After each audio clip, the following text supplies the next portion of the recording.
देशभरातील इंडिगो एअरलाइन्सच्या बोजवाऱ्यामुळे प्रवासी मेटाकुटीला ड्युटीच्या वेळांसह अनेक तांत्रिक कारणांमुळे फज्जा। आंतरराष्ट्रीय प्रवासाच्या तुलनेत देशांतर्गत प्रवास महागला। बरीच कामं करायची आहेत त्यामुळे रात्रीची झोप लागत नाही। राज्य सरकारच्या वर्षपूर्तीच्या पार्श्वभूमीवर मुख्यमंत्र्यांचं वक्तव्य। तर सरकारच्या कामांची श्वेतपत्रिका काढावी, विरोधकांची मागणी।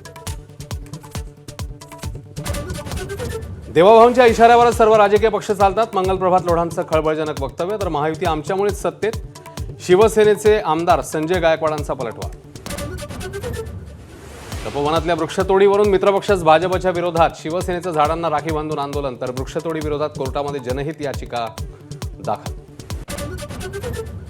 महापालिका आणि जिल्हा परिषद निवडणुकांसाठी 31 जानेवारीची डेडलाईन कायम, मुदत वाढवण्यास सुप्रीम कोर्टाचा नकार। तर नगरपालिका नगरपंचायतीची मतमोजणी ही 21 डिसेंबरला ठरल्यानुसारच होणार। पुणे जमीन घोटाळ्यातील आरोपी शीतल तेजवानीच्या घराची झाडाझडती, मोबाईलसह कागदपत्र जप्त। 42 कोटींची स्टॅम्प ड्युटी भरण्यास अमेडिया कंपनीची टाळाटाळ। तर स्टॅम्प ड्युटी भरावीच लागेल, महसूल मंत्र्यांनी ठणकावलं।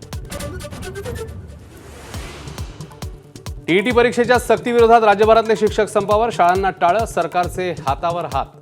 तोडगा कधी निघणार याकडे लक्ष। गृहकर्जदारांना रिझर्व्ह बँकेचा मोठा दिलासा, व्याजदरात 0.5% कपात। सध्याचे कर्जदार आणि नव्याने कर्ज काढणाऱ्यांना मिळणार फायदा। मेक इन इंडिया मार्फत रशिया भारतात गुंतवणूक करणार, मैत्रीचं नवं पर्व। तर विरोधी पक्षनेते राहुल गांधींना राष्ट्रपती भवनातल्या डिनरला आमंत्रित न केल्यानं नवा राजकीय वाद।